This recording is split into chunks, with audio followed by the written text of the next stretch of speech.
Notre invité de cette nouvelle édition de Droit pour tous, Maître Yvon Babou. Bonjour Maître. Bonjour Madame. Je vous présente auprès de nos téléspectateurs comme avocat. Vous êtes avocat au barreau de Kinshasa Matete, mais aussi enseignant. Exactement, je suis chef des travaux à la faculté des droits dans plusieurs universités. Et encadreur aussi.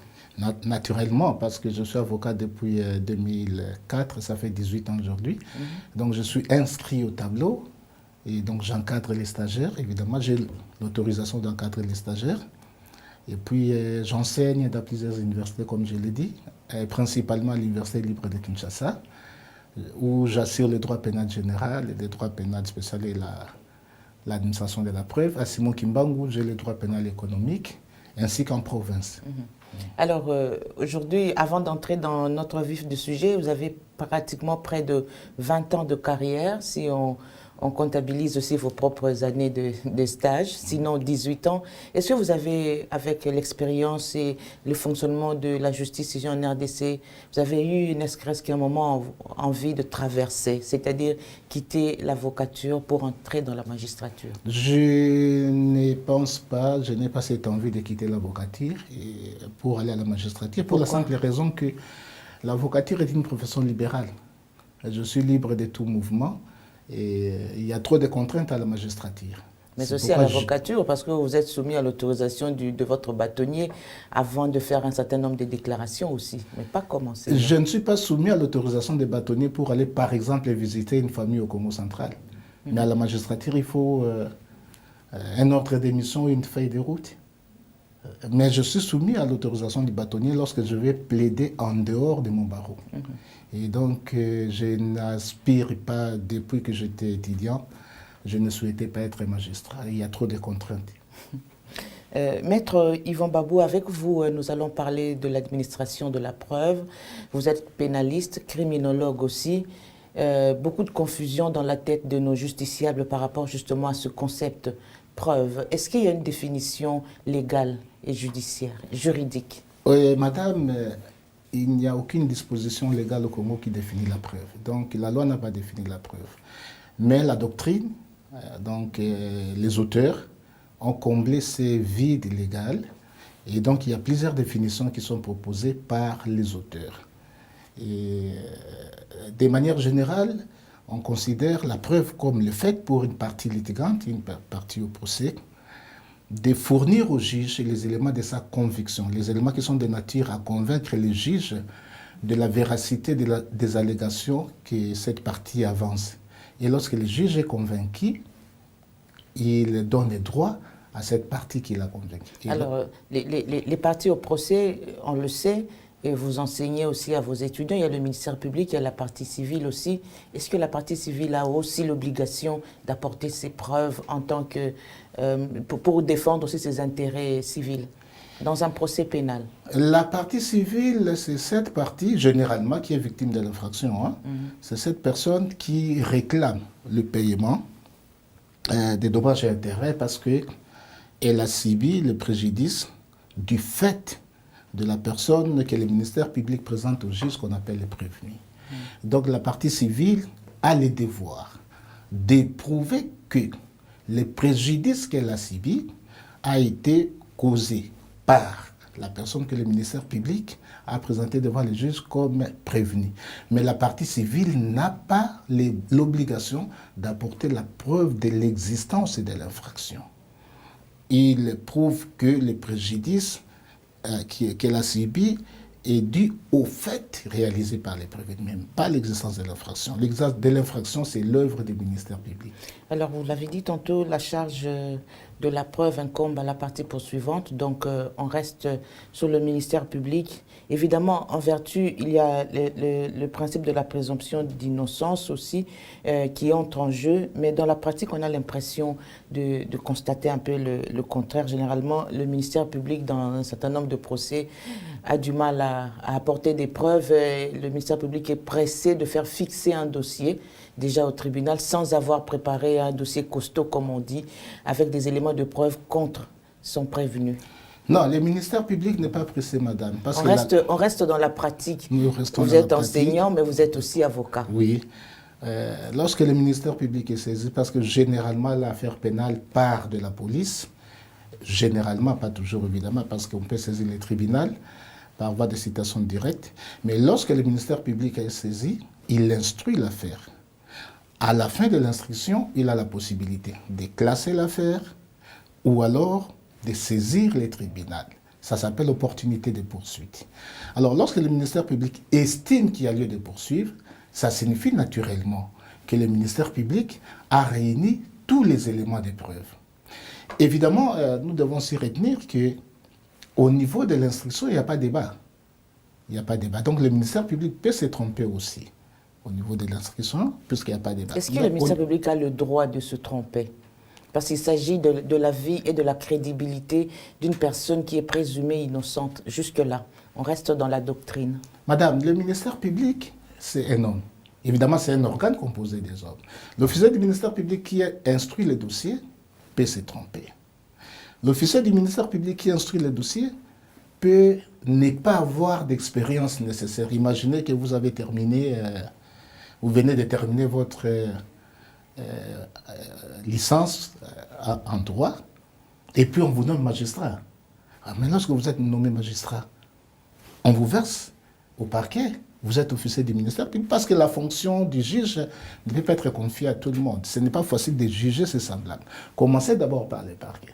Mais vous arrivez au parquet, on vous confie un dossier, une infraction qui a été réalisée par un monsieur récidiviste. C'est un monsieur habitué au couloir du parquet, il a fait la prison, il a commis plusieurs fois les infractions. Vous n'avez pas, l'expérience nécessaire pour détecter qu'ici il y a faute pénale, évidemment, ici il y a ça, ici il y a ça. C'est possible, parce que c'est un humain, c'est possible. Alors, lorsqu'il saisit les tribunaux, c'est au niveau du tribunal qu'il y a débat. Et à ce niveau-là, le ministère public fait face à un avocat. Imaginez qu'il a 2 ans d'expérience, il fait face à un avocat qui a 30 ans d'expérience. C'est possible. Maître Yvon, est-ce que vous êtes en train d'excuser beaucoup de fautes professionnelles du côté de la magistrature par le simple fait qu'il y a un manque d'expérience quand il s'agit de la constitution du dossier en phase préjuridictionnelle? Non, je n'excuse pas la faute de la magistrature, non. Mais vous avez dit beaucoup de magistrats stagiaires commettent des fautes qui sont excusables. Non, madame, je n'ai pas dit des magistrats stagiaires. Ce sont des magistrats, mais qui n'ont pas l'expérience nécessaire. Alors pourquoi les laisser déjà traiter des dossiers? Évidemment, ça, ce n'est pas une question à laquelle vous avez la réponse. Il est magistrat, il est payé par l'État pour ça, il doit travailler. C'est ça son travail, il doit traiter les dossiers. Mais il doit traiter les dossiers avec toutes les compétences voulues. Les compétences sur le plan scientifique, il peut les avoir. Mais l'expérience, madame, s'il n'a pas assez d'expérience. Au-delà de l'inexpérience, est-ce qu'il n'y a pas un peu de mauvaise foi? Les justiciables ont suivi une série de dossiers, des personnalités dont on n'a pas encore le droit de citer de nom ici sur ce plateau, mais qui ont été présentés publiquement, arrêtés, dont les faits indirectement ou directement prouvés par le ministère public, ensuite relâchés. Est-ce que c'est la faiblesse du système ou c'est différent, c'est des dossiers politiques qu'il faut scinder, ou c'est carrément les enseignements que vous donnez vous-même au niveau de l'université qui ne sont pas très bien retenus? Madame, ce n'est pas tout à fait la faiblesse du système. Le problème, il est complexe. Ce n'est pas seulement la faiblesse du système, mais mettez-vous aussi à la place du magistrat. Il vient le matin, il a laissé sa femme malade. Il n'a jamais palpé... c'est un jeune qui vient de terminer l'université, il n'a jamais palpé 5 000 $, mais vous le mettez en face d'un monsieur qui est poursuivi pour avoir détourné 5 millions, 8 millions de dollars, et ce monsieur-là lui propose X montant. Vous voyez, tous ces éléments-là. C'est pourquoi nous disons toujours que l'État doit fournir un effort pour bien rémunérer les magistrats, de manière à ce que les magistrats soient à l'aise quand ils instruisent les dossiers. Au-delà de votre casaque d'avocat, vous êtes enseignant. Est-ce qu'à ce stade, y a-t-il possibilité d'intégrer dans l'enseignement des jeunes étudiants aspirant à la magistrature la notion et la question de moralité? Et nécessairement, mais aussi, lorsqu'il finit l'université, je ne pense pas, je ne suis pas tout à fait d'accord que lorsque l'étudiant sort de l'université, de la faculté des droits, il soit directement nommé magistrat sans passer par l'ENAM, École nationale de la magistrature. Si on peut créer cette école ici, en dehors de toutes ses connaissances juridiques, maintenant qu'il va embrasser la carrière judiciaire, il faut nécessairement qu'il apprenne, par exemple, la déontologie du magistrat. Moi, je trouve que c'est aberrant de quitter l'université et directement commencer à poursuivre les gens. Il faut une école, comme ça s'est fait d'ailleurs ailleurs. Tous les pays africains ont tous les pays africains le cette font. école, oui. Vous voulez être magistrat, d'accord, mais en dehors de votre diplôme de licencié minimum en droit, vous devez suivre une formation déontologique pendant au minimum 2 ans. Comment le magistrat doit se comporter, comment il peut instruire les dossiers, comment faire face à telle pression sociale, parce que là, il faut prendre en considération cela. Maître Yvon, l'administration de la preuve doit être apportée de manière loyale. C'est ce que dit la doctrine dans reste en droit pénal. Quelle est la valeur de la loyauté dans... Au fait, ça permet à toutes les parties de discuter autour de la preuve qui est fournie, par exemple, par le ministère public. On ne peut pas recourir. Quand je dis le ministère, j'insiste sur le ministère public parce que c'est lui qui a la charge, évidemment. C'est lui qui saisit, qui déclenche les hostilités judiciaires, donc il doit prouver. Alors, mais il ne peut pas recourir à des procédés déloyaux tels que, par exemple, la narco-analyse ou la torture. Vous voyez, lorsque vous interrogez quelqu'un, les délinquants, la personne que vous interrogez, a le droit au silence. Quand il dit « je ne réponds pas », je ne réponds pas. Alors, il ne faut pas les torturer pour les contraindre à parler. Là, c'est un procédé déloyal. S'il ne veut pas parler, laissez-le. À vous d'interpréter son silence. Ici, la pratique en République démocratique du Congo, on n'a jamais entendu un policier ou un magistrat lire les droits à un prévenu, comme ça se fait dans d'autres pays où on rappelle qu'ils ont le droit de garder le silence, d'avoir un avocat, etc. Pourquoi cette pratique n'est pas déjà enseignée au niveau de l'université? Parce que c'est là la base, en fait. Au fait, cela est complet, évidemment, par les avocats. Nous autres avocats, lorsque nous sommes consultés, nous disons à nos clients que vous avez droit au silence, vous n'êtes pas obligé de parler. Suivez ce que c'est la stratégie de la défense, évidemment. Et en phase préjuridictionnelle, pendant l'instruction, l'avocat assiste, mais ne représente pas son client, c'est clair. Ça dépend. Lorsque l'infraction présente une certaine gravité, le client doit être là. Mais pour d'autres infractions qui ne présentent pas trop de gravité au tribunal, l'avocat peut le représenter. Alors, pendant l'instruction, nous sommes là, nous assistons et nous parlons. Et évidemment, c'est la guerre, c'est cette guerre-là que mènent les avocats face à certains comportements de certains officiers du ministère public. Il y en a qui disent que monsieur, maître, vous êtes ici passif, vous ne parlez pas, vous assistez.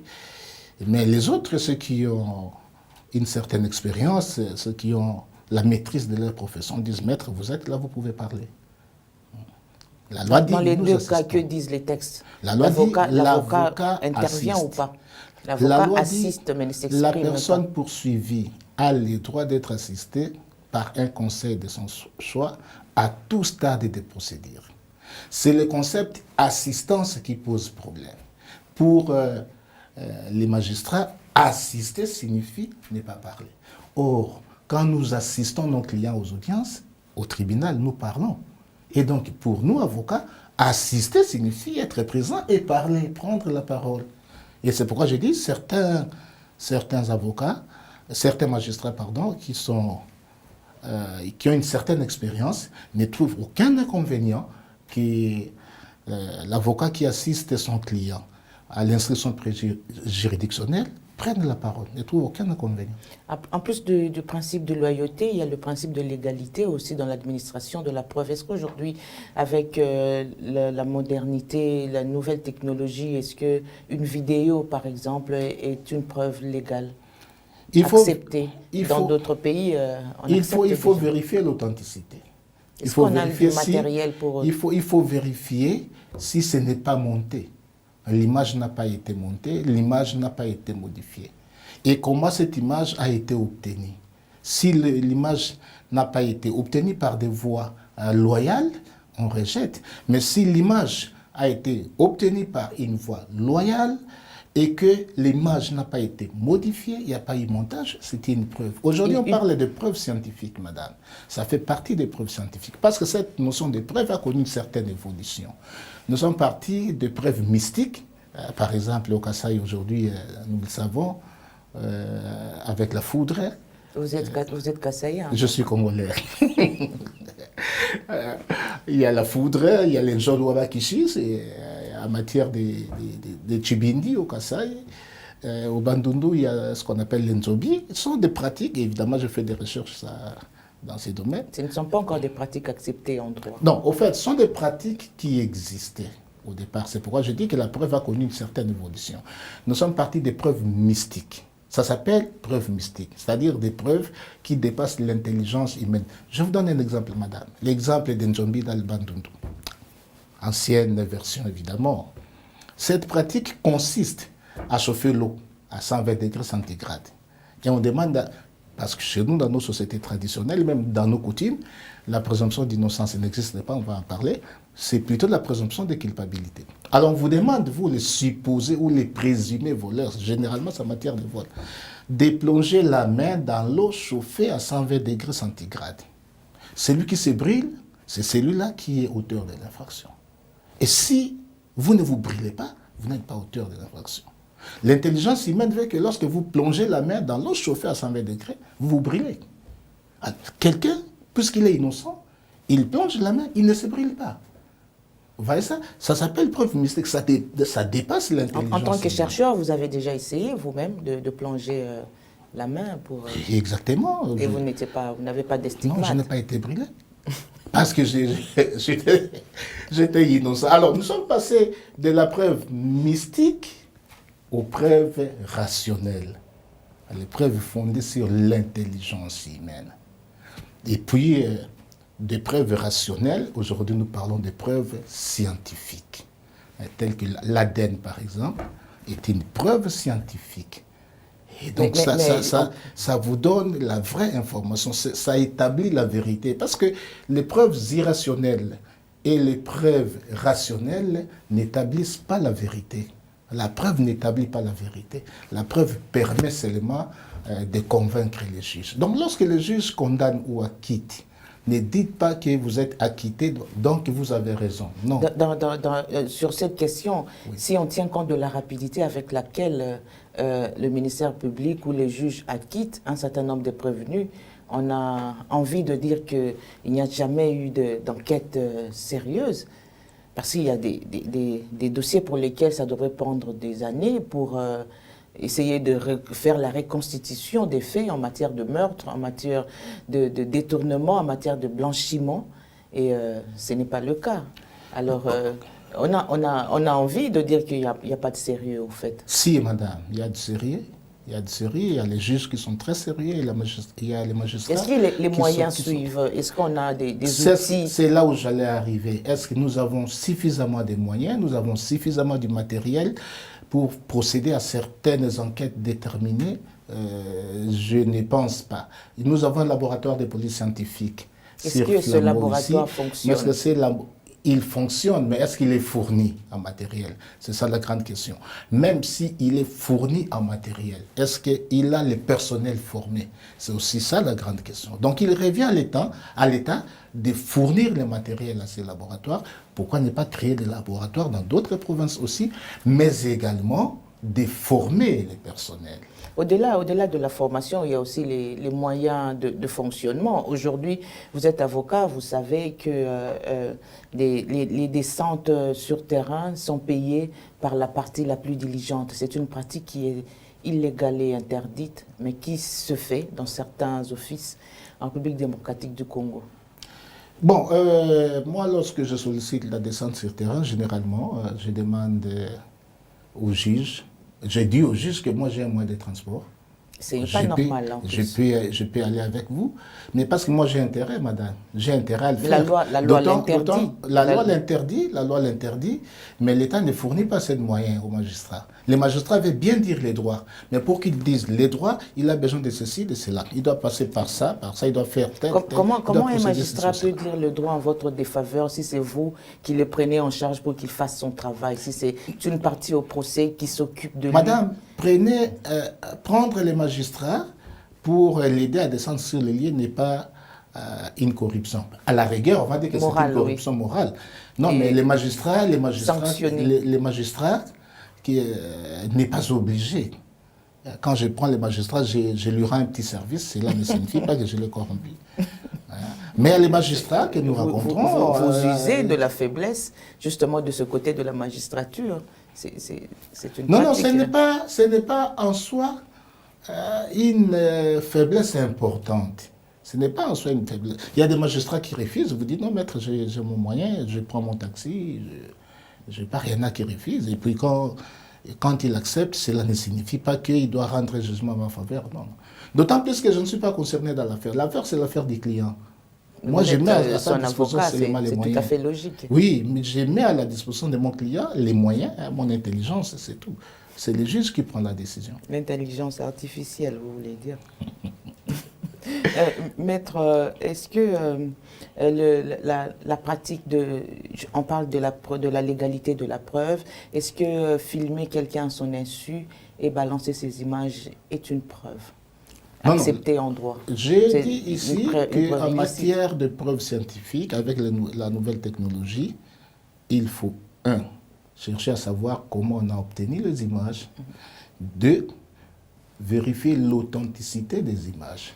Alors, lorsque vous filmez quelqu'un à son insu, vous recourez à un procédé déloyal. Et donc, l'image n'est pas légalement obtenue. Et donc, ça ne peut pas être considéré comme une preuve. Non. La personne doit savoir. Je suis devant votre plateau, je sais qu'on me filme. Ça, je sais. Je vois les caméras, je sais qu'on me filme. Et j'ai accordé qu'on me filme. Mais alors, lorsque je ne sais pas qu'on me filme, quelqu'un me filme à mon insu, et il prend ces images, et dit, voilà la preuve qu'il a été à tel endroit, il a fait ceci, il a fait cela. La preuve est obtenue de manière déloyale. Mais la loi autorise au ministère public, sur base d'une réquisition, de filer quelqu'un, une filature. Oui, la loi autorise. Et là, le ministère public agit en vertu de la loi. Il agit en vertu de la loi. Mais lorsqu'il n'a pas réussi, lorsqu'il agit en dehors de toute légalité, on ne peut pas considérer cela. Est-ce qu'aujourd'hui, vous pouvez affirmer sur notre plateau que les prévenus sont toujours libérés au-delà de tout doute raisonnable? Cette pratique est-elle de mise ici en RDC? Parce que vous savez que le doute profite aux prévenus, c'est clair. Les doutes profitent aux prévenus, oui. Les doutes, ce principe a évolué aussi. Mais lorsqu'il y a doute, les doutes quant à l'existence de l'infraction, les doutes quant à l'imputabilité de l'infraction, naturellement, on ne peut qu'acquitter. L'infraction a été réalisée, on ne sait pas si effectivement l'infraction a été réalisée. Alors effectivement l'infraction a été réalisée, mais on ne sait pas si effectivement l'infraction telle qu'elle est réalisée a été réalisée par cette personne. Puisqu'il y a ces doutes-là, naturellement, on ne peut que l'acquitter. Il ne faut pas condamner un innocent. Ça fait partie des erreurs judiciaires. Et c'est d'ailleurs l'erreur judiciaire la plus grave. Autant acquitter un coupable par erreur qui condamner un innocent. Dans un système comme le nôtre qui applique la peine de mort, imaginez que vous condamnez quelqu'un à mort, un innocent. Vous découvrez après qu'il était innocent, comment vous allez réparer. Vous voyez ça? Donc c'est tout à fait indiqué que lorsqu'il y a doute quant à l'imputabilité, à la responsabilité pénale, on prononce l'acquittement. Alors donc, vous êtes d'avis avec les justiciables qui estiment que l'organe poursuivant devrait prendre plus de temps pour ne pas se précipiter de fixer les dossiers au tribunal et rendre des décisions qui pourraient être dans un sens comme dans un autre préjudiciables à l'une des parties? Oui et non à la fois, madame. Vous savez, la matière pénale est une matière qui requiert célérité. Évidemment, la célérité n'est pas la précipitation. Alors, si vous voulez que les ministères publics prennent du temps pour réunir les éléments de preuve, ça peut prendre une année, ça peut prendre 3 mois. Alors, à ce moment-là, ne placez pas quelqu'un en détention préventive. Parce qu'il risque de subir un préjudice. Laissez-les en liberté. Qu'on réduise alors les cas de placement en détention préventive. Quelle serait la bonne formule selon vous en tant qu'enseignant? La bonne formule, c'est l'arrestation doit être considérée comme une exception. Il peut prendre du temps, mais il ne faut pas placer quelqu'un en détention préventive. Parce que c'est quand même malheureux, vous placez quelqu'un en détention préventive pendant 6 mois et vous n'arrivez pas à constituer les preuves qui chargent la personne que vous avez placée. Et 6 mois après, vous les libérez. Il a subi un préjudice. Prenez du temps dans l'instruction du dossier, mais dans l'entretemps, laissez la personne en liberté. Pour ce genre de situation, en cas de préjudice subi par une partie qui a été en détention préventive au-delà du temps raisonnable, quels sont les moyens de réparation? Bon, le ministère public, l'officier du ministère public qui a fait cela risque des sanctions disciplinaires d'une part et d'autre part. En vertu de l'article 258 du Code civil, livre 3, qui dit tout fait quelconque de l'homme qui cause à autrui un préjudice, oblige celui par la faute duquel il est arrivé à le réparer. Là, l'État peut payer parce que c'est un agent de l'État qui a fait cela. Donc le justiciable peut aller contre l'État. Et l'État paye, et l'État va voir si effectivement la faute était sévère. L'État peut disposer d'une action réquisitoire, c'est-à-dire payer et puis réclamer au ministère public la restitution, le remboursement de ce que l'État a payé. Okay. C'est des pratiques qui n'ont jamais été exploitées ici dans ce pays, à Kinshasa particulièrement. Est-ce par méconnaissance des droits? Non, c'est parce que les gens ne veulent pas essayer. Les gens pensent que lorsque vous gagnez un procès contre l'État, d'abord les gens se disent que ce n'est pas facile de gagner un procès contre l'État, ça c'est un des deux. Ils disent même, quand bien même vous avez gagné un procès contre l'État, l'État ne va pas payer. C'est pourquoi les gens ne veulent pas essayer. Mais il faut essayer. Les justiciables peuvent vous avoir déjà comme avocat pour tenter et voir s'ils peuvent être dédommagés par l'État. Mais oui, madame, venez. D'ailleurs, j'ai gagné un procès contre l'État qui a été condamné à me payer 150 000 $. Bon, à payer à mon client, 150 000 $. Ah non, vous avez dit à vous payer. Non, bon. c'est pas... Maître, vous avez dit tantôt, vous avez parlé de la présomption d'innocence. Qui peut bénéficier de cette présomption? Il y a un débat qui partage la doctrine à ce sujet. D'aucuns estiment que ne peut bénéficier de la présomption d'innocence que les délinquants primaires, c'est-à-dire celui qui n'a pas d'antécédent judiciaire. Ce qui est logique. Non. Moi, je pense que chaque fois que la personne se présente devant le parquet, on doit la considérer comme innocente. Donc, que vous soyez délinquant primaire, que vous soyez récidiviste, que vous soyez tout ce qu'on peut vous qualifier, chaque fois qu'on vous conduit devant les magistrats, il doit vous considérer, pour ces cas-là, pour ce fait-là, comme un innocent. Pas seulement les délinquants primaires, non. À chaque fois qu'on se présente devant les juges, devant les magistrats, on doit vous considérer comme innocent et vous traiter comme tel. Vous traiter comme innocent. Ça signifie qu'on ne peut pas, par exemple, balancer les images à la télévision. C'est ce que fait certaines chaînes.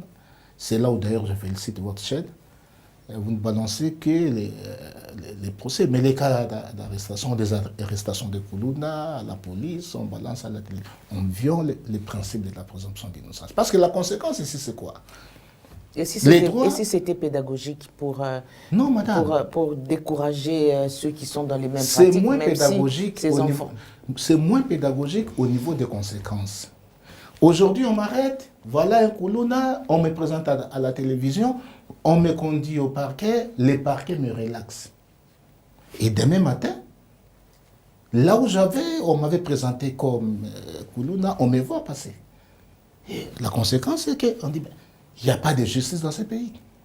Comment on l'a arrêté, on l'a présenté à la télévision, on l'a mis à la disposition du parquet et le parquet l'a relaxé. Non, mais le parquet relaxe parce qu'il estime qu'il n'y a pas d'éléments de preuve. Par rapport aux enfants en conflit avec la loi, il s'agit des cas de flagrance. Pour la plupart, c'est des cas des personnes qui ont été arrêtées en pleine action. Madame, il faut prendre en considération le mobile. Ce n'est pas parce que vous avez trouvé quelqu'un en train de commettre l'infraction que vous devez l'arrêter et présenter les images à la télévision. Non.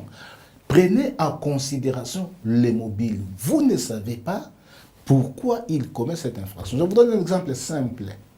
Vous me trouvez en train de voler un régime de bananes. Vous m'appréhendez, on prend les images, on balance à la télévision. Arrivé au parquet, j'ai dit au parquet, j'ai volé le régime des bananes pour nourrir mon fils qui a fait 4 jours sans manger. Je bénéficie de l'état de nécessité. Et en pareil cas, comment vous allez réparer parce que vous avez porté atteinte à mon honneur à balancer les images à la télévision. C'est ça les mobiles. La raison qui pousse quelqu'un à commettre l'infraction. Il faut prendre en considération. Il faut chercher à savoir pourquoi il a fait ça.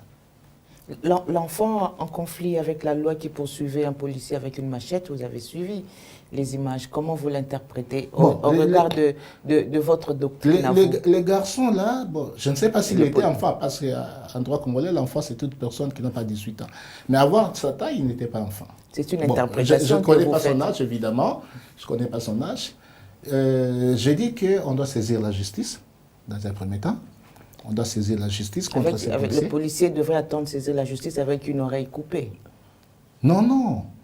Je ne sais pas si c'est une autre image que j'ai suivie. L'image de Mombele. L'oreille du policier n'était pas coupée. C'est lui qui avait tiré sur la jambe droite. En cas pour légitime défense. Oui, mais qui doit constater la légitime défense? Qui doit dire qu'il y a la légitime défense? C'est le juge. C'est pourquoi j'ai dit qu'on doit organiser les procès. On doit organiser les procès.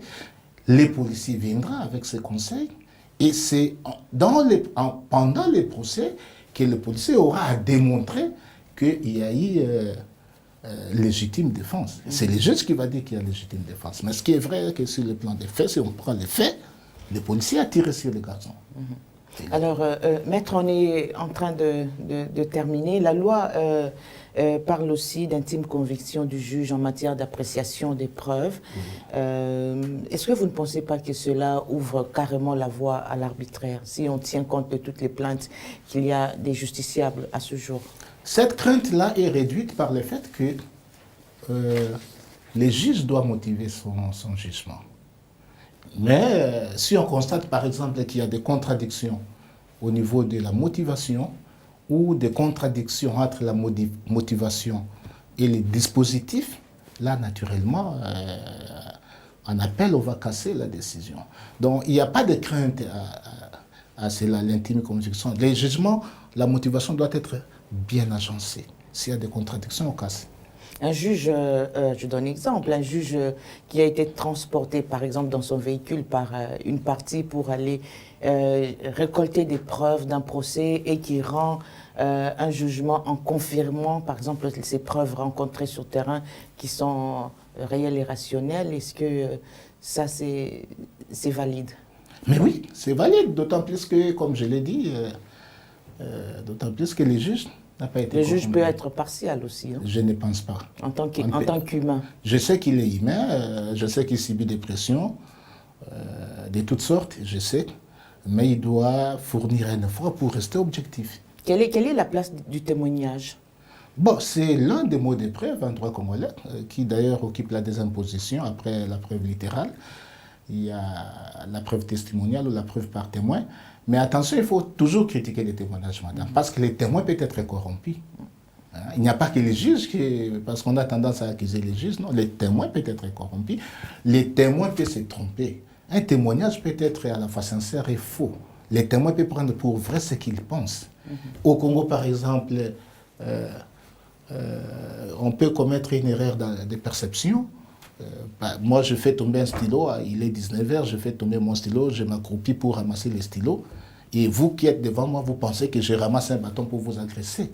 Et quelqu'un d'autre qui était là dit « Ah, mais je connais ce monsieur, il a toujours l'habitude d'agresser. » Et sur base de cette déposition, on peut me condamner. C'est pourquoi j'ai dit, madame, que la vérité établie par le juge dans son jugement n'est pas la vraie vérité.